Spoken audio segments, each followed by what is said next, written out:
Wow, fantastic. Good morning, everyone, and happy holidays. My name is Nicole Robinson, and I'm honored to serve as the Executive Vice President of External Affairs and Diversity at UCAN.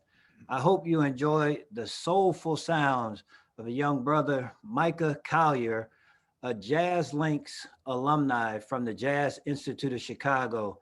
Please follow him on Instagram, and I'd also advise you to follow him before he becomes famous. And maybe he could get you a ticket or something to a concert someday soon. So Micah, appreciate you.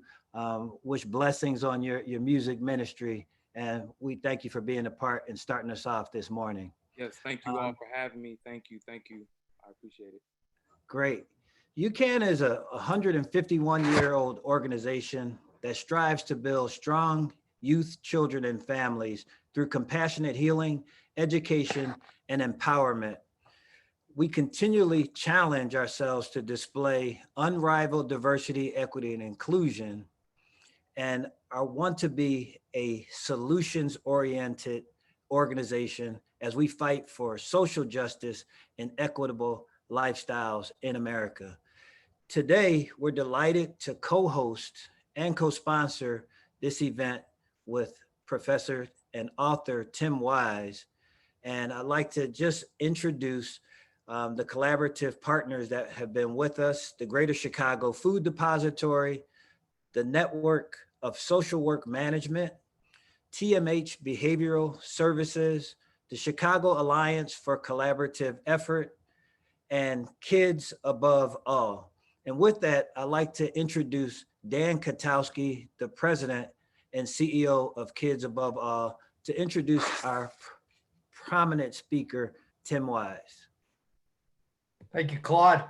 Good morning, everyone. It's great to be here today.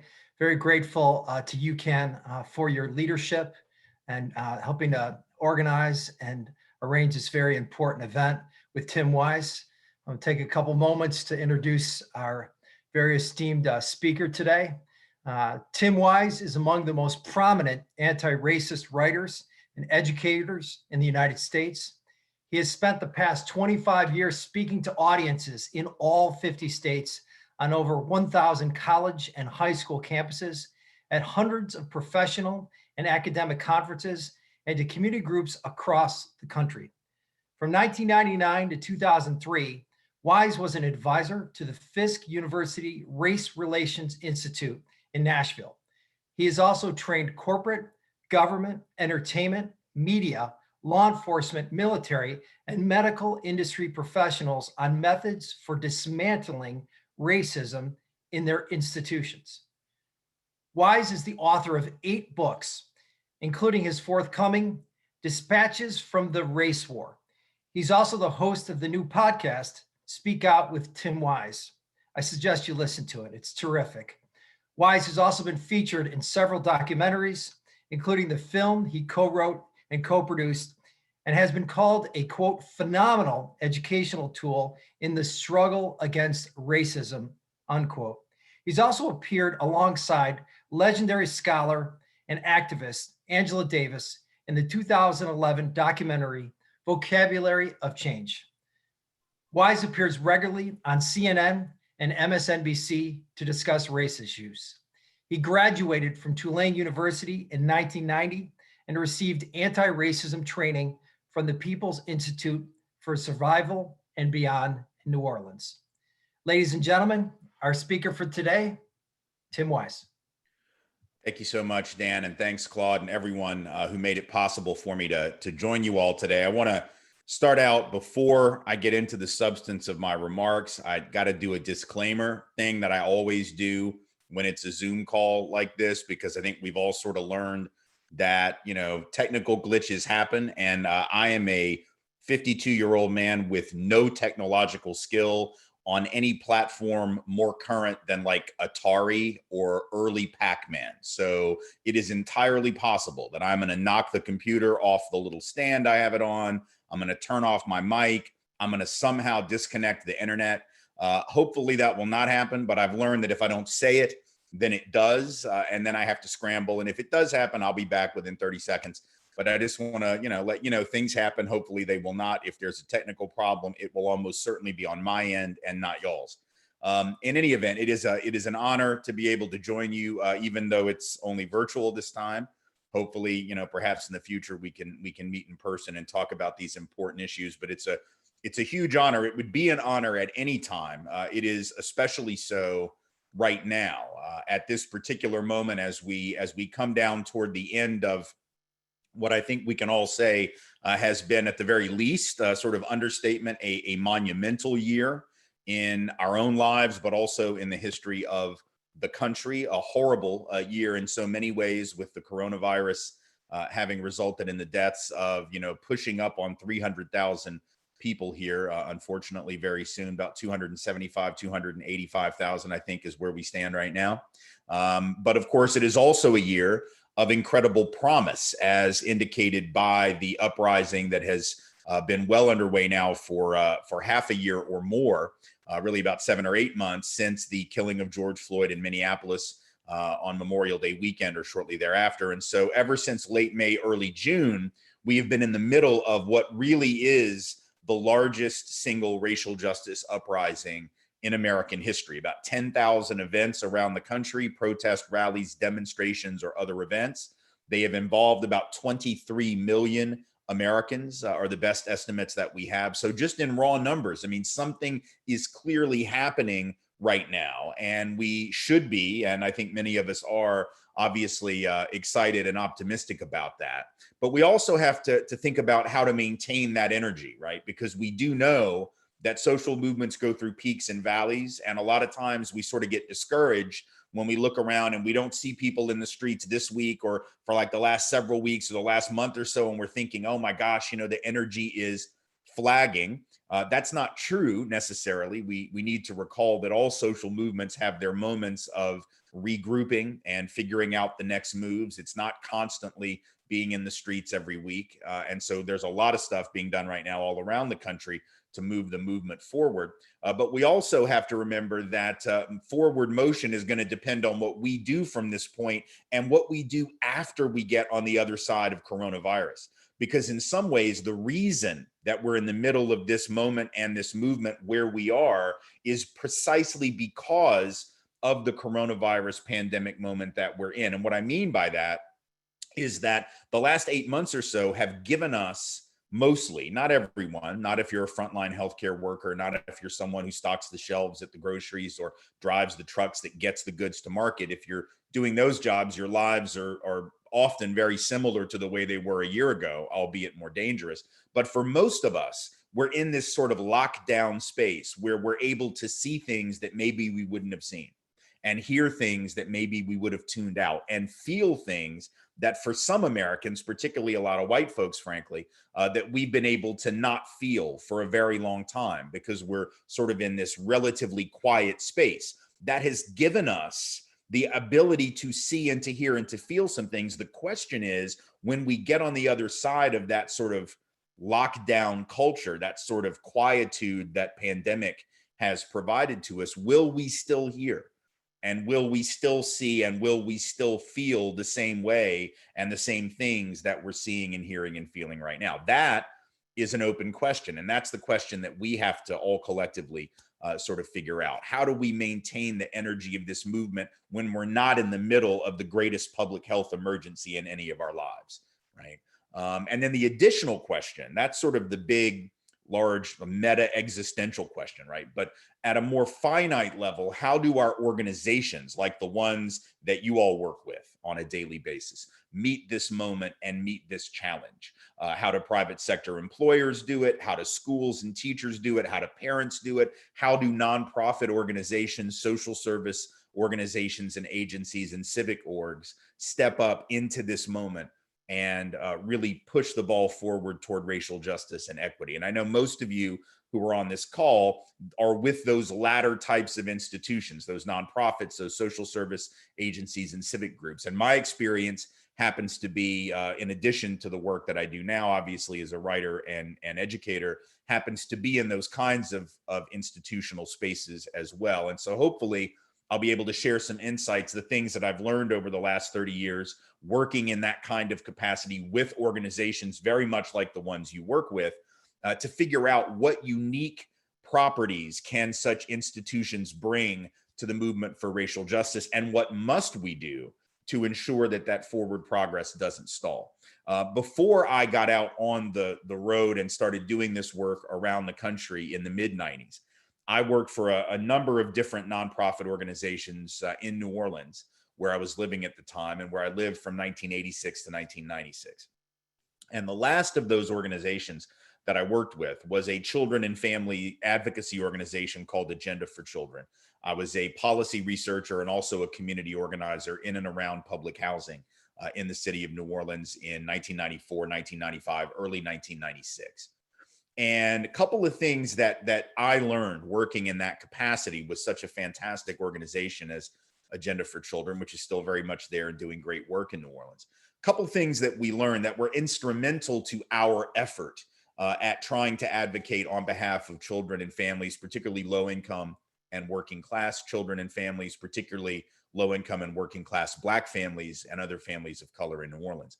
A couple of things. Number one is that if we were going to address the culture of cruelty within which so many low income, working class, and impoverished families operate, and in which so many Black families in general, frankly, regardless of economic condition, operate, there were a few things that we had to do. Number one, we were to do nothing for people without them. That is to say, we were not to plan our policies, our practices, our procedure, our narratives, our focus, our strategies, our actions on behalf of other people unless they were in the room helping to craft those policies, those practices, those procedures, those narratives, and those strategies. Too often, what we see within the nonprofit sector in this country, and I suspect it maybe happens elsewhere, is that people who are in those institutions who, because we're good people with good intentions and good hearts, doing good work, trying to quote unquote help folks, often we don't really involve the folks who we're trying to supposedly help in the planning of the things that we do. We just sort of come up with our agenda. Out of our, sort of intellectual space. And then we go to the community and we sort of say, here's what we're going to do for you. But we're not doing it with them. And they're not involved at the grassroots level on the ground, helping to make those decisions. In the case of the organization I worked for, the communities where we worked made the decisions on who was going to be hired, who was going to be released from duty if they didn't do the job, what kind of work was going to be done, what was the agenda going to be for that year, what was the policy and the planning and the procedure going to be. So do nothing for people without them. If you make policy decisions and you decide how your organization is going to function on behalf of communities, and those communities are not integral to the planning, at best you're engaged in a colonial enterprise. At best you are engaged in a charitable enterprise, but you were not engaged in a solidarity enterprise with the marginalized. And solidarity with the marginalized is what we need, not charity for the marginalized. The second thing that we learned was that we have to be willing to name the problems that we're seeking to address. Now, that may seem obvious, right? It may seem so obvious that it's a sort of irrelevant, even banal observation. But let me assure you that it's not. A lot of times the language that we use, and again, when I say we, I mean those of us who do, good community-based, justice-based, helpful, caring, ostensibly progressive work. The language that we use sometimes papers over the problems that we're trying to address, and in so doing can help to reinforce the problem and certainly doesn't help us to get at the problem. And I know part of the theme of this event has to do with language and has to do with the kinds of narratives that we spin and the stories that we tell. And we all know, if we're doing work in the nonprofit sector and working on behalf of marginalized folks and doing advocacy work for them and with them, that the narratives, the stories we tell, the language that we use will affect not only the direction that we go, but what the community and the public who we're trying to influence hear from us, and then how they feel about those subjects. So what are some examples of what I mean when I say that language is critical, and making sure that we're naming the problems in an accurate way is so important? Well, let's think about some of the language that we use. Again, those of us who do this work and who have good intentions, we'll use language like at risk to describe children, to describe families, to describe entire communities. We'll use language like underprivileged. We'll use language like underserved. I want to break down those words with you for a second, because I think the people that use them are often well-intended, but I want to problematize some of this language with you. When we say that a community is at risk, when we say a child or a family or a neighborhood is at risk, what is that? That's passive language, right? And you remember back in like third or fourth grade, probably fifth grade, I don't remember exactly when it was. I know it was pretty early, when teachers explained the difference to us between the active voice and the passive voice, right? And the recommendation that I remember getting was never use the passive voice when the active voice will serve you better. And usually it will, right? So when you say at risk, or when you say underprivileged or underserved, you are engaged in a passive kind of language, which doesn't suggest that anyone's actually doing anything to anyone, right? So at risk doesn't actually specify where the risk is coming from, or that someone is doing something to communities or people or families that puts them at risk. It also doesn't name what the risk is. It's just this sort of amorphous terminology. Well, they're at risk. Well, what are they at risk from? Well, we don't want to talk about that. But we have to talk about that. If a person is at risk from racial oppression or racism and racial marginalization, we have to say that, right? It's not enough to say at risk. If a person is at risk for, homelessness or a lack of health care, at risk of impoverishment, and all the things that come with that. We need to name that. And a lot of times we don't. The same is true with those terms underprivileged and underserved. What does that language mean? Underprivileged is a passive term. It implies, well, there's privilege and I'll be damned. There you are, sort of under it. Don't have any idea how you got down there and don't really want to find out. Because if I wanted to find out, I'd ask. And if I'd ask, I'd have to use a different language. So I'd rather just keep it passive. There's privilege, there's you. Or underserved, there's service, there you are. Fascinating. But the reality is, if someone is being underserved, someone is underserving them. If someone is underprivileged, someone is doing something actively to marginalize those individuals or those communities. We need to name what that is.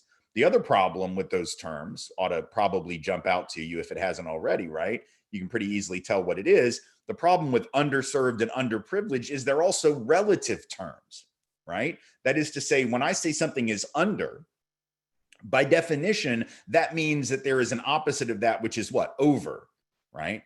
But we don't use that language. So if I say underprivileged, well, there must be an overprivileged.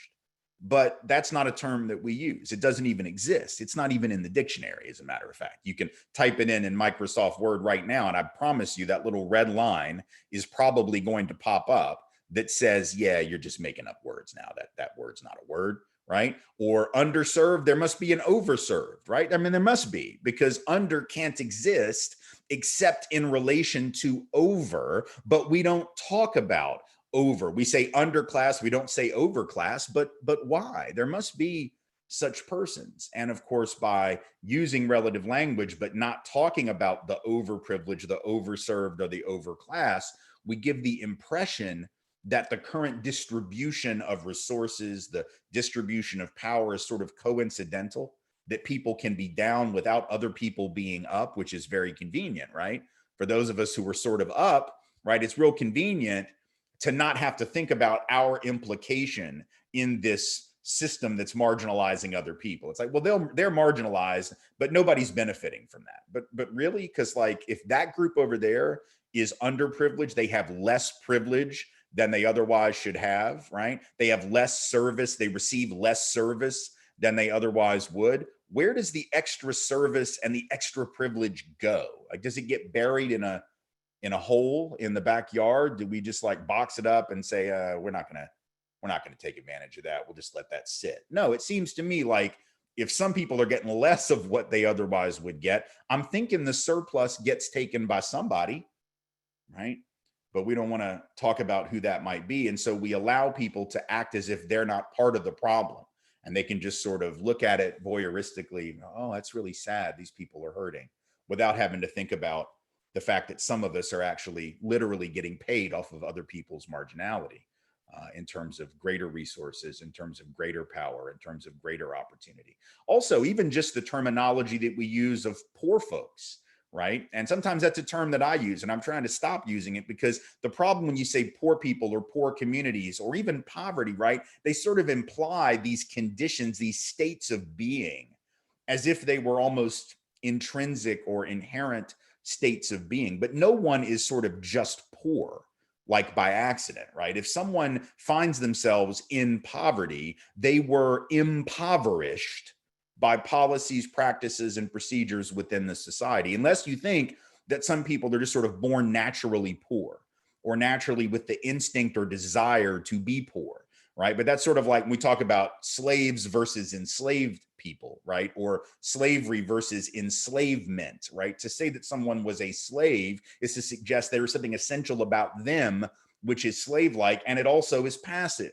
No one was a slave, people were enslaved. Similarly, no one is poor, people are impoverished in a system that either causes poverty or at the very least doesn't seek to solve it, right? So part of the culture of cruelty is maintained by the passive language and the lack of specificity when we're talking about some of these problems. And I think the clearer that we can be, and we're gonna make mistakes, we're gonna fall into old habits, we're gonna say poor folks, we're gonna say underprivileged occasionally. You don't have to beat yourself up about it, but it's about checking the language that we use and creating a different reality, starting with the way in which we describe phenomena.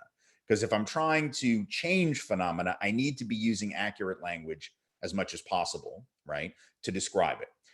In addition to that, we learned when I worked in these communities that worked for Agenda for Children, that what was critical, and this goes along with the language piece a bit, is to flip the deficit model thinking that we're often encouraged to fall into, right? We tend to look at impoverished folks in low income and struggling communities, perhaps people who our organizations are trying to work with around job creation, around any number of issues. We tend to view them, and our society encourages us to view those individuals as having some kind of deficit. And oftentimes our social service organizations, nonprofit organizations, will have these programs or efforts that are, again, very well intended and maybe even valid. I'm not even going to say they're not valid. I think they might well be, but they operate on the basis of deficit model thinking, where the deficit is still being identified in the community of marginalized people. So for instance, you'll have organizations that will do life skills training with impoverished folks, parenting classes for impoverished folks, and for quote unquote at-risk folks, financial literacy training, right? For folks who otherwise might be getting ripped off by lenders, might be getting ripped off by landlords or whatever. And I'm not saying these aren't good things. I think financial literacy is something we could all use. I could have used it, and I didn't grow up in an impoverished, I didn't grow up with much money, but not really truly impoverished. I certainly needed some financial literacy because I didn't figure out how to balance a checkbook till like probably next week. I'll get it together. But luckily, my wife knows how to do that stuff. Financial literacy is good.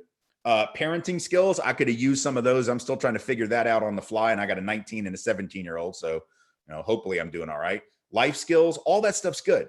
But the problem is when we're looking at helping the impoverished cope better with their situation or manage to overcome, quote unquote, their situation, even though those might be good efforts and valid efforts, the deficit is still being identified in them, right? It's like building resilience. Okay, that's fine. We want people to be resilient, but what we really want is to stop doing the things that cause them to need to be resilient, right? People being resilient is fantastic.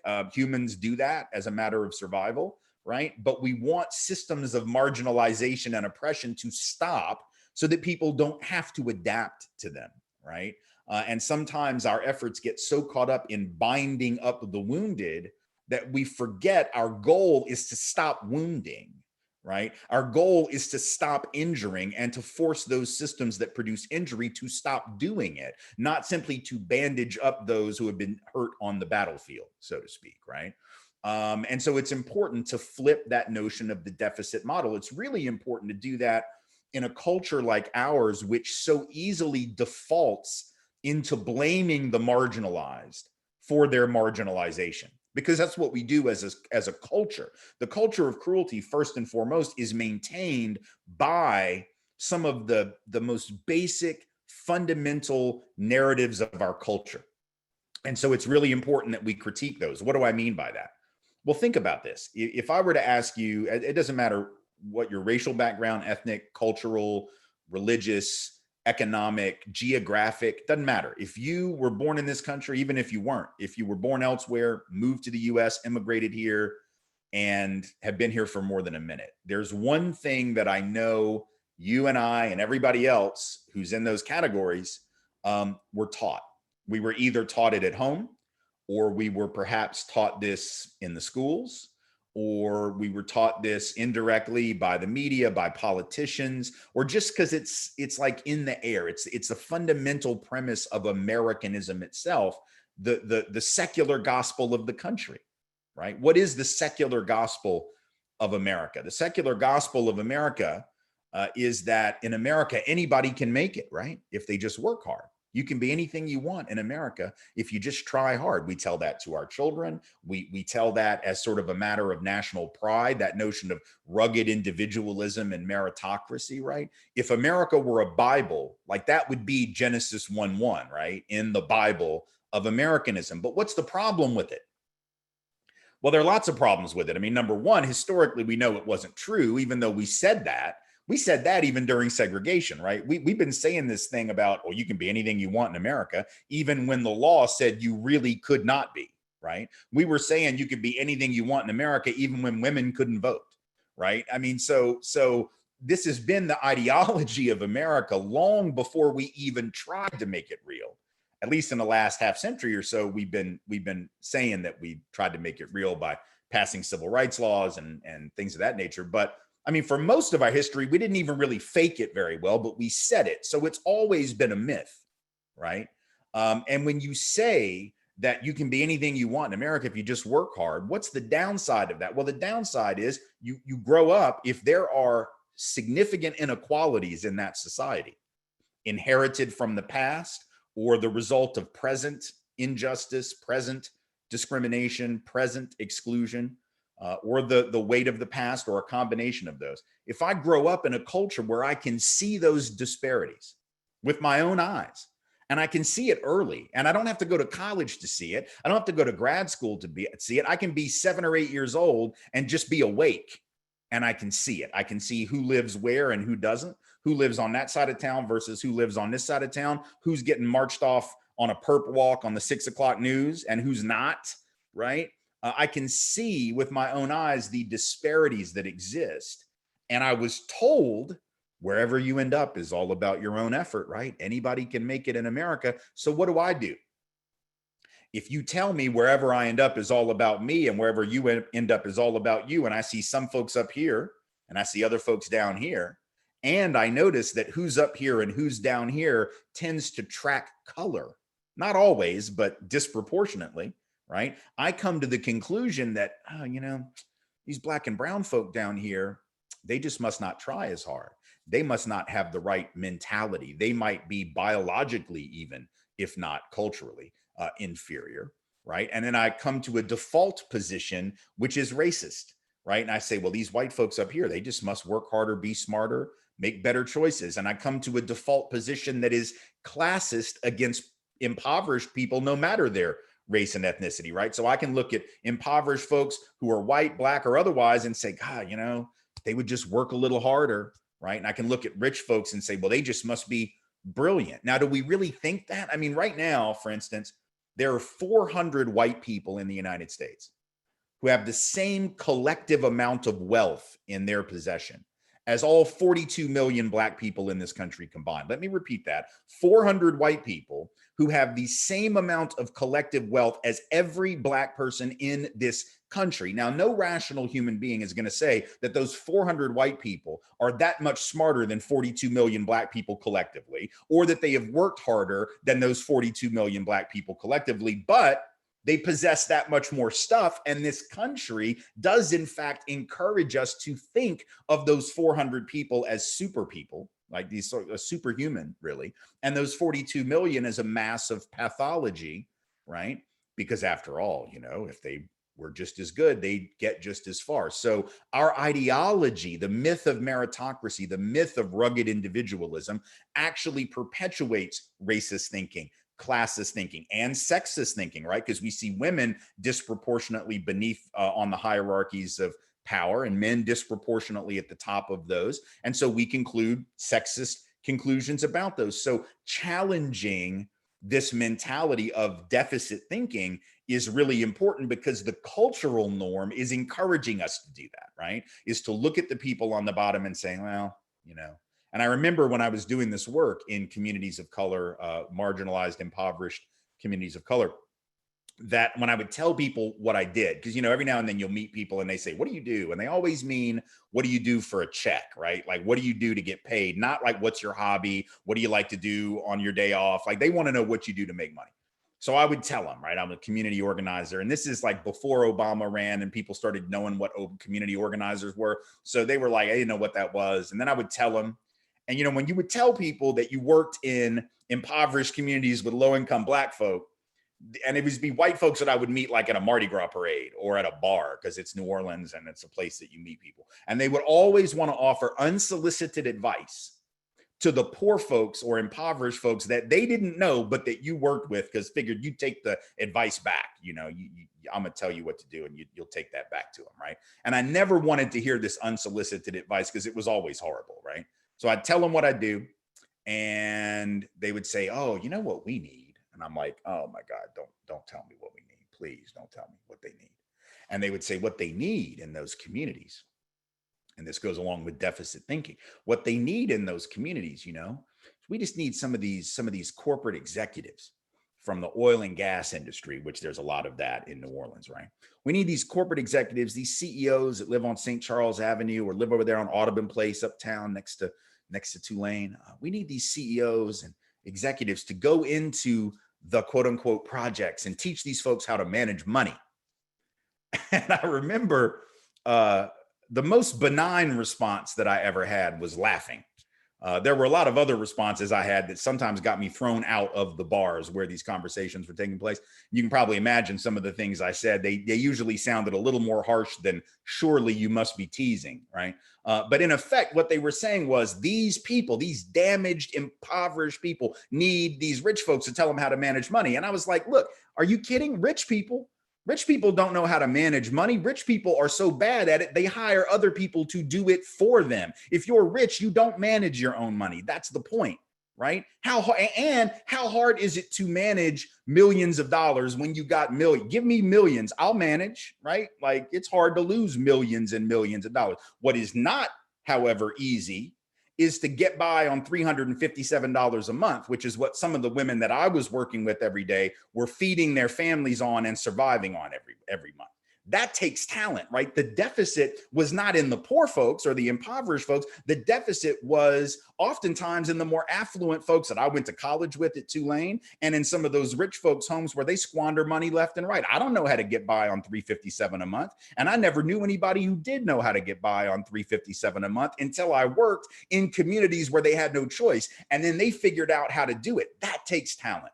Maybe we need to realize that they don't have the deficit. They have a skill set that the society actually needs. See, so it's about changing the idea of who's really damaged, changing the idea of who really has the right skill set and who lacks it, who really needs to be taught how to manage money and who doesn't, who really needs to be taught how to work hard. There was a woman that I worked with at Agenda for Children who was the office manager at Agenda. And name was Donna. And Donna was the person who brought me into the public housing communities where I was working. She was a resident of public housing in New Orleans. And, the rule was you're not going to send this Tulane graduate, this white kid in his mid-20s in to talk to folks unless somebody can vouch for him. You're not just going to send him in there and like, here, I'm here to help. Nobody wants to hear that. So Donna would bring me in, introduce me to the community. I would get to know folks. I would listen to them before I ever said anything. Right? Listening being a much more important skill in that setting than talking. And Donna, as someone who lives in public housing at that time, right, is the kind of person that as far as America's concerned, she has a deficit. As far as America is concerned, not only does she have a deficit, she is pathological and dysfunctional because she lives in the quote unquote projects. So the impressions we have of her and people like her, well, she doesn't have the right work ethic. She doesn't make the right choices. She's probably lazy. Let me tell you about Donna. One weekend in 1995, when we were working together, her son, one of her children was murdered. New Orleans was the murder capital of the United States at that time. She had a son that was killed like over the weekend. On Monday, this woman was at work, right? This woman was at work on time, early, not on time, early on Monday, ready to get back to work. And we were all sort of like, take some time. Like you just buried your child. She's like, no, I have a job to do and I'm here to do it for my community, right? And yet she's the one that we say doesn't have the right work ethic. She's the one that America says needs to learn good work habits, right? But she's there. Her child just was murdered. She's there working, still not earning enough, sadly, to afford housing, even though Agenda for Children paid her better than a lot of places would have, still can't afford housing at the market rates. And so she's living in subsidized housing in New Orleans. This is a woman has every bit of work ethic. Me, on the other hand, I had called out of work several times in the months that I had been working there, just because I'd been out partying at night, didn't feel like coming the next day, right? Who has the better work ethic, right? Who has the deficit? See, we have to rethink our attachment to these stereotypes, and we have to challenge other people who were attached to them. This is part of the work of solidarity with the marginalized and with the oppressed, changing our language, changing our frame of reference, and changing who we think needs to be fixed. It's not just the damaged and marginalized who need to be fixed. It's the damagers, it's the society, it's the culture that needs to be challenged. And then we learned one other thing, and I've learned it more even since. And I want to talk about this in the time that I have remaining before we're going to shift over to Q&A. It's very important that we think about in the way that we craft the critique of this culture of cruelty and changing it, that we address one of the underlying questions that I think we've ignored for a very long time. And it's a question that I, thought of, but I never really had it expressed to me as viscerally as I did after I got out and I was going around the country speaking. I remember being at this one event, and after I'd gotten up and I'd given a presentation on systemic racism and white privilege and systemic injustice and the privileging of the dominant group at the expense of others, some of the stuff I talked about with y'all today. There was a Black man, probably in his 30s, I would say, stood up and he said, "Man, let me tell you, Tim, I think you nailed it. I think you definitely have proven to these fine people in this audience, most of whom were white, that systemic racism is real, that the privileging of whiteness is real, that inequality and injustice are real, and that some benefit from it and others are hurt by it. And that there's overprivilege just like there's underprivilege, and there's, overserved just like there's underserved, all the stuff I talked to y'all about." And he said, "But here's my question for you, Tim, and I need for you to think about this if you haven't." He said, "Tell me why these fine folks, once convinced of what you have now told them, that they have by and large advantages that are the direct flip side of other people's disadvantages, why in the world would they want to change that? Right? Why in the world would they want to relinquish the advantage that they have in a society that places a premium on that advantage?" Right? And he was making a good point, because we live in a society that is not about giving away your edge, right? That's not who we are as a country. Like we tell people to take advantage of their advantage, to capitalize on their opportunities. When my parents were kids, my parents were baby boomers, right? They grew up being told by their parents something like, "Eat all your vegetables. There are children starving in China." But notice what my grandparents didn't tell them. They didn't say, "Hey, there are children starving in China. Why don't you pack that food up and send it to them, you glutton?" Right? They didn't say that. They didn't say, like, give away your advantage. They just wanted you to know you've got an edge, enjoy seconds and thirds and whatever it is we're heaping on your plate, right? So that's who we are as a culture. We don't give away our advantage. We take advantage of it. So what he was saying was, once you convince people of this stuff that you're trying to convince them of, why would they want to change it? It's a good question, right? And if we don't have an answer for that, it's going to be very hard to get a significant amount of people, particularly in the dominant group, whether it's lawmakers or corporate folks or just people generally, to get on board for real equity and real change. Transparent sort of, tinkering around the edges, minor stuff, yeah, but not really transformative stuff. So I started thinking about that at the time, and I've thought about it now for more than 20 years, try to give that as much thought as possible. And what I've come to is to appreciate some of the stuff that the late, great legal scholar Derek Bell talked about before his death. Derek Bell is one of the founders of critical legal studies and critical race theory. And one of the things that Professor Bell was so clear about in his writing was that, as a country, the United States has never really moved forward on an agenda of racial justice because white folks had a change of heart, because of some massive moral enlightenment, right? It was always because of what he identified as interest convergence between the needs of Black people in a given moment and the needs of a larger society, including white folks.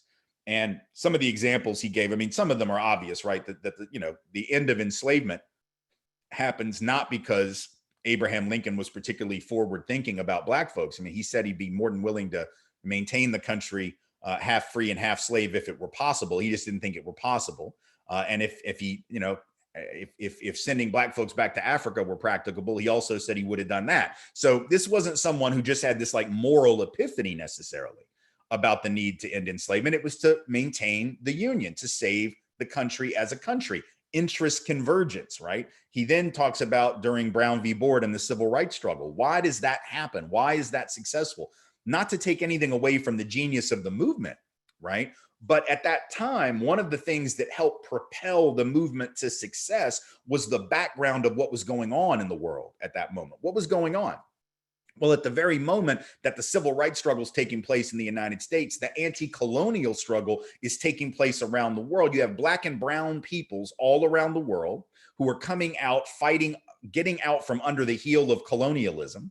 And they're looking around to figure out what model they're going to follow as they chart their independence. And there are two big models that are contending for attention. One is the Western capitalist model of the United States, and the other is the Soviet model. We're in the middle of the Cold War at the time. And you have these two big superpowers who are basically saying, do like us, come in our direction, come into our orbit of influence.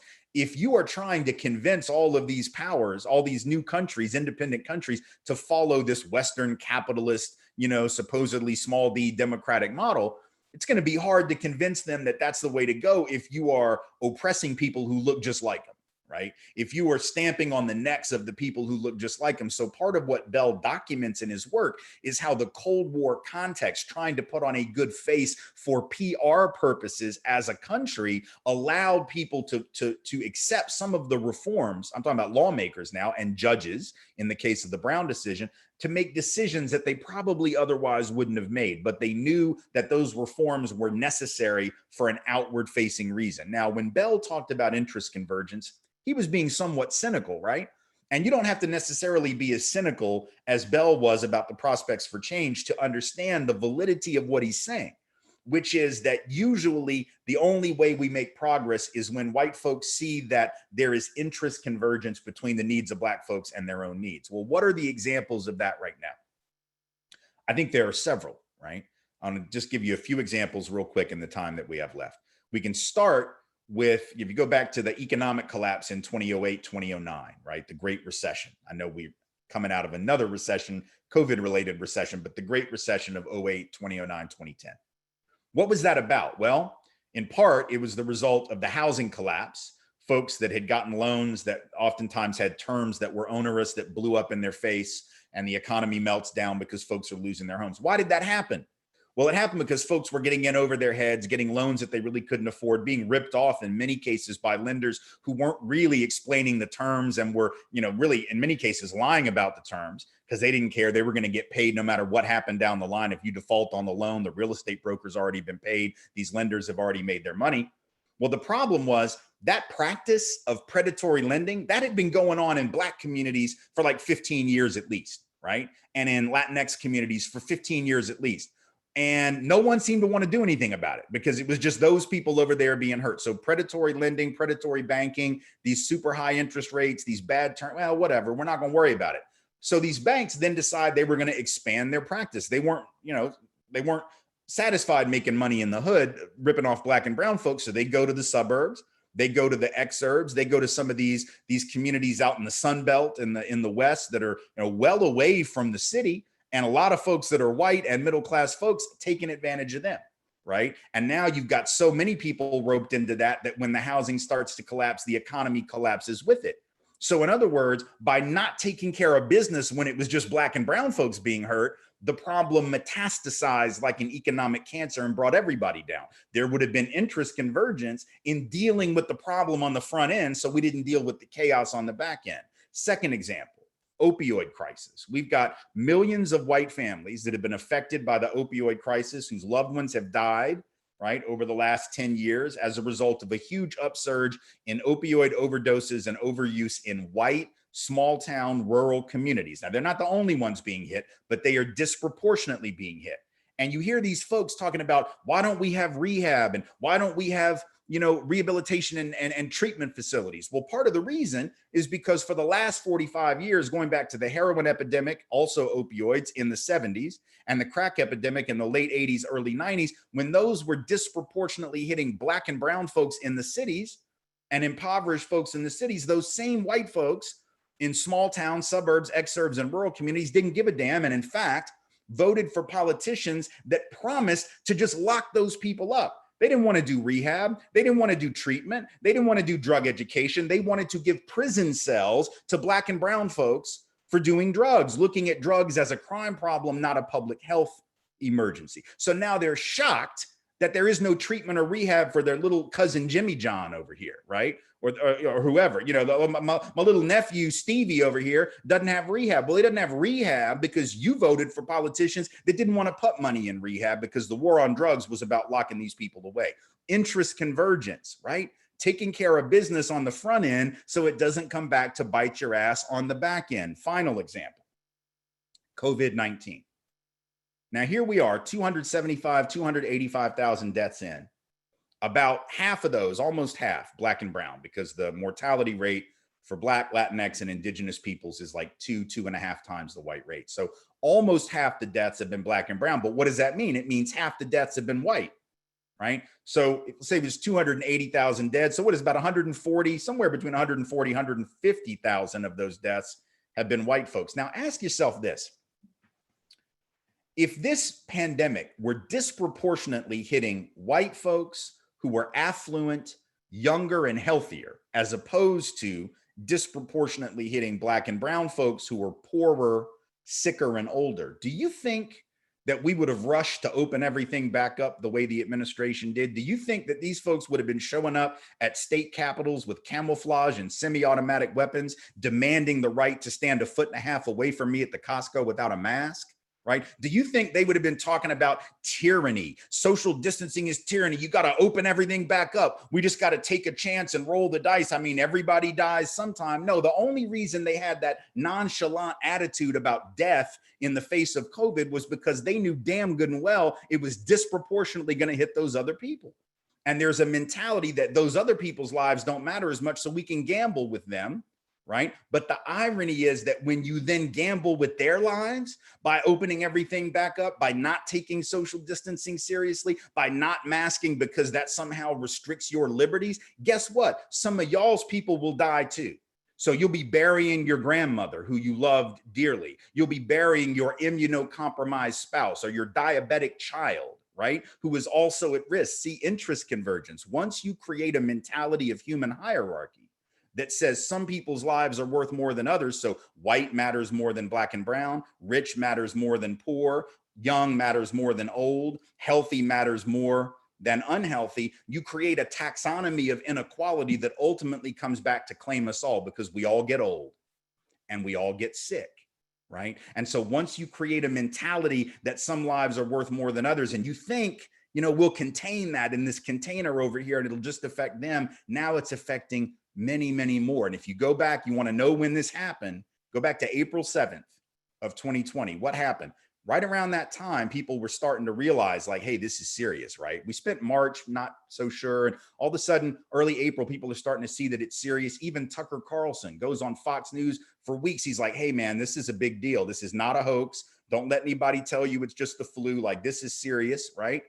And then all of a sudden on April 7th, the headline says in the New York Times and Washington Post, headline says that disproportionately COVID-19 is killing Black folks.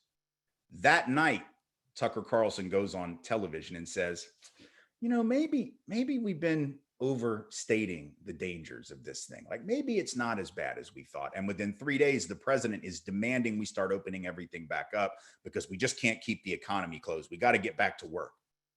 Now, do you think it's a coincidence that all of a sudden this nonchalance kicks in right as soon as they found out that it was Black and brown folks doing the dying disproportionately? See, I don't believe that's a coincidence. I don't believe in any coincidences when it comes to issues like this. What it says to me is that as soon as they saw it as a Black issue, they decided, oh, well, then hell, we just need to get back to work, y'all. And the rest, you know, we don't care about these people. But the irony is that once you do that, you know, like the whole point of a pandemic is it's a pandemic. The whole point of a virus is a virus doesn't give a damn about your skin color or the neighborhood boundaries that you drew around on the map, right? They'll just come and find you too. And so now there are tens of thousands, maybe as many as 100 of those 140, 150,000 white folks who have died that wouldn't have had to die if we had just taken this seriously back in the early spring, but we didn't because of the racial disproportionality. And now that's come back to bite us on the ass. So interest convergence is a way that we can speak about issues of inequality and make the point that this is not charity work. This is not about doing something for those people. This is that self-help that we like to talk about, that self-help that we like to preach to the marginalized. This is what this is. Equity work is self-help, because ultimately that which claims that community today is coming for your community next week. And if not next week, next month, and if not next month, next year, and if not next year, wait 5 or 6 years, and it'll come for you. This is about survival for everyone. And we have to treat inequality as if our lives depend upon dealing with it too, because ultimately they do. I thank you all so much for hanging out with me. Lots more we could talk about, not enough time to do it, but I'm looking forward to the Q&A, and I'm gonna turn that over right now, and we'll start with questions for those of you who have them. Thank you all so much. Perfect. Thank you so much, Tim. That was excellent. I think your energy, your enthusiasm for this topic, it definitely got me fired up. And from the chat, I can see that it got many other people fired up. So the first question that you have here, it's from an anonymous attendee, and it's: how do organizations who have historically been apolitical, whether for funding reasons or institutional beliefs, navigate this unique space so that they are more progressive coming out of it? Well, you know, the political piece, obviously, for 501c3s in particular, I understand the sort of dilemma that such organizations find themselves in, because from a funding perspective, even from just a tax perspective, there are certain rules about what one can and can't do. Of course, really what those rules speak to is the partisan nature of one's work. And the good thing, I mean, I guess it's the bad thing, but in this case, it's a good thing about equity work. Look, all of these problems that we're identifying, these are problems that transcend partisan politics. When I was doing that work in New Orleans, Bill Clinton was the president of the United States. When we were doing work against the welfare reform bill in 1996, the so-called Personal Responsibility Act, it wasn't just the Republican Congress that passed that act. It was Bill Clinton who signed it after saying he wasn't going to privately to several people, right? Because it had all kinds of flaws. And then Dick Morris and some other consultants got to him and got to Al Gore and said, hey, politically, this is going to kill you if you don't sign this thing. And then he did it. So the cynicism that creates this system is across lines of political parties. So we don't have to make it political in that sense. It is sort of, it's trans politics. It's above politics. It's sort of, it's multi-partisan failure, right? And so as long as we're keeping it in that space where this isn't about endorsing Joe Biden's agenda. This isn't about endorsing the Democratic Party. It's about recognizing that both major parties and any other minor parties have all failed marginalized people. And if any of them had succeeded in dealing with marginalized people's communities, there wouldn't be marginalized communities. So we can talk about these issues, which are inherently about politics, but in a way that is not partisan. And I feel like doing that both from a legal perspective, but also from a capturing more support perspective is very helpful. I know that when I go out and speak about racism and racial inequity, I always lead off my talks by making it very clear to my audience that all of the issues that I'm getting ready to talk about, Donald Trump didn't create them, or George W. Bush didn't create them, or Ronald Reagan didn't create them. Like, this has been multi-partisan failure on the part of Democrats and Republicans to really get a handle on issues of racial inequity and class inequity, because these issues are systemic. So because they are systemic, we have to deal with them in a systemic way. And I think we can do that in a way that both stays on the proper side of the law when it comes to taxes and funders, but also in a way that's honest. It's not just it's not a trick or a gimmick, like, it's honest. This is the way we should be talking about this, as a systemic problem that has been ingrained for 400 years, going back to the colonial era, and 244 years or whatever in terms of the country. And once we do that, right, then I think we'll be able to find people who maybe have different politics than some of us, but who recognize that we're talking about system change and transformation. We're not just trying to bash their side, right? Thank you so much. An excellent point. I think for all of us working in nonprofits, there's definitely that fine line, but you gave some excellent examples as to how we can dive in further and approach this in an honest way. So your next question is from another anonymous attendee. It's, how do organizations who have I asked that one already. Let's see. The next one is, what advice do you have for engaging white people in the race conversation? Well, what I try to realize, what I learned actually doing this work is as much what you don't do as what you do. And once you figure out what you don't do, you do what's left, right? So the part that you don't do is try to demonstrate to that person who's having a hard time hearing what you're saying, how much smarter than them you are, right? Like that doesn't work. So it doesn't work to hit them upside the head with a bunch of facts and a bunch of data. I love facts and data. I was a competitive debater in high school and college. I'm a data geek. I enjoy looking at statistical tables, particularly when they ratify what I already think, right? That always feels good. But look, that's not what changes people's minds, giving them a bunch of facts and data. In fact, sometimes they double down on what they think when you do that, because it's like an attack on their intelligence, or they take it that way.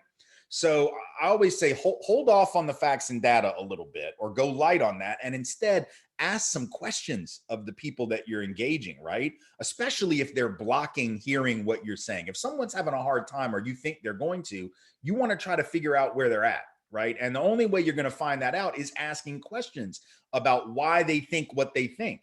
So if someone is having a hard time, I remember going, during the welfare reform debate in 95 and 96, I remember going on the air doing radio programs, because part of my job was doing the advocacy work around this legislation and trying to fight it.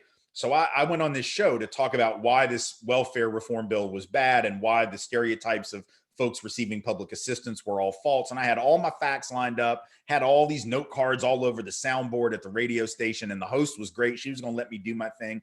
And every time somebody would call in and say something stereotypical, I had my facts ready. And by the time I got done, right, I thought I'd made a lot of great points. This guy calls in and says, well, liars always figure and figures always lie.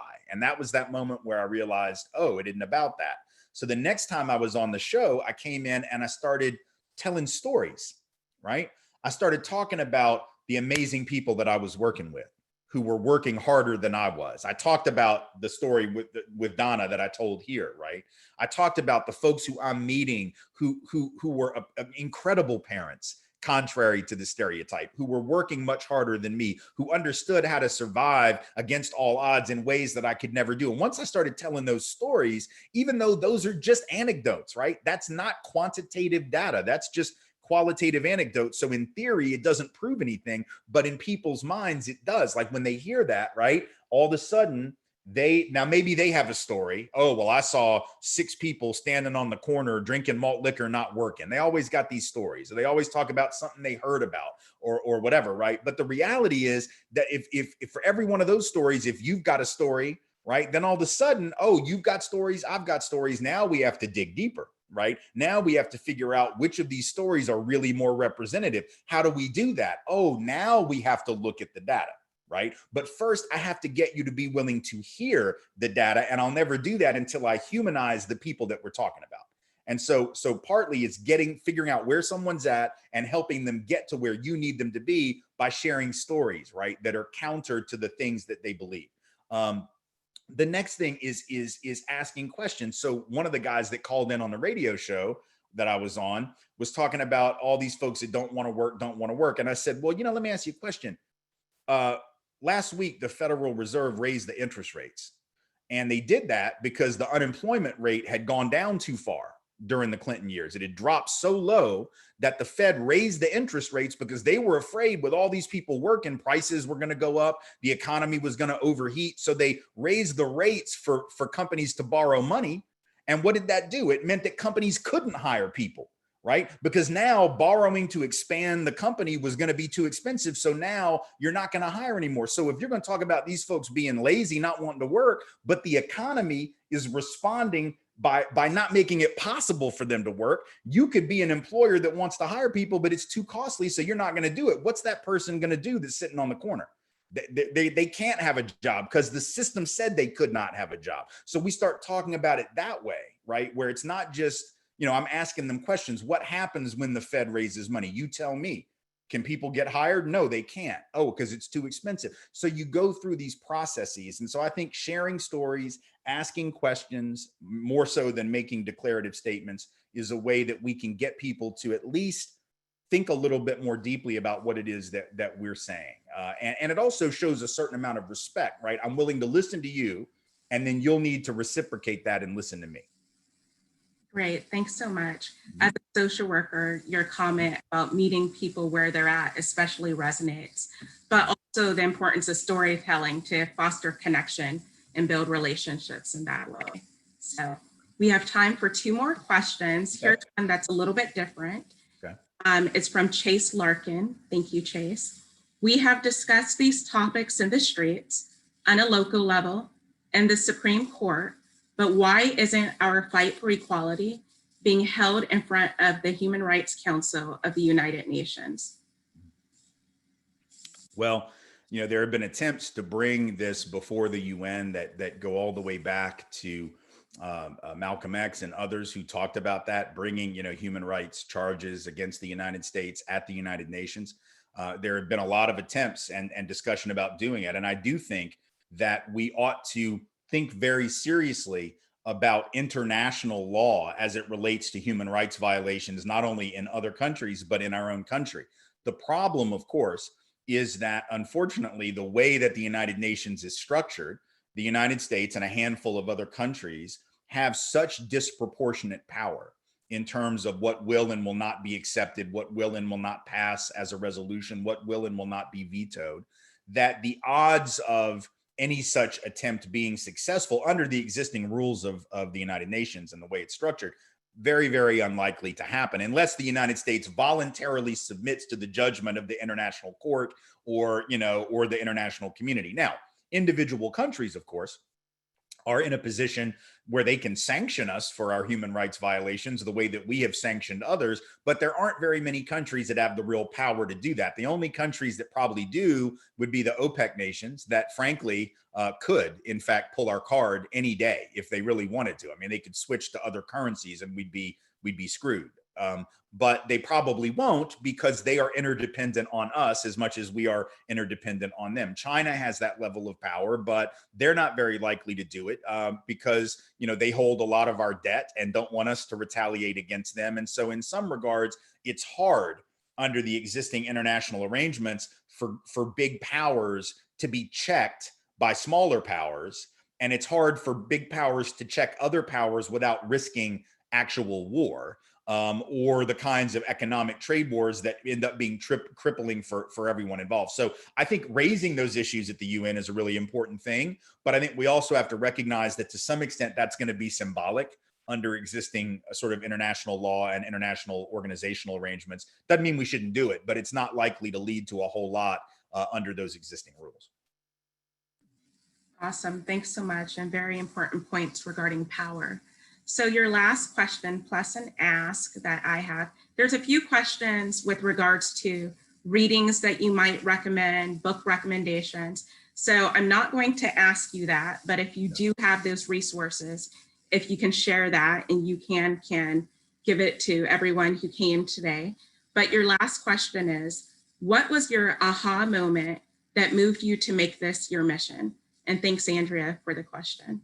So I think, and this is probably true for most of us who do this work, I don't think there's one moment. I think there's a process of unfolding. And I talk a lot about what that process looked like in my memoir, White Like Me, which was the first book that I wrote 15 years ago, and have done a couple versions of it since. The closest thing that I can say to an aha, well, first let me describe the process very briefly. I grew up in Nashville. That's where I live again now. And I've been back here for 24 years after living in New Orleans for 10. I went to preschool at Tennessee State University, which is a historically Black college. So I was in the early childhood ed program at TSU in the early 1970s. And I was put there by my mom very deliberately. She wanted me to be in a non-dominant setting. She wanted me to be in a setting where I was not the racial norm. And when I got into integrated public schools in Nashville in the 70s and graduated in 1986, what that did, right, it sort of put me on a path a little bit because it allowed me to number one, I was subordinated to Black authority, right? The women that ran that program were Black women. So I'm at the age of 3 and 4 learning to respect Black women's authority. Very few white people in this country ever learned that even as adults, let alone at the age of 4, let alone in 1972. Right.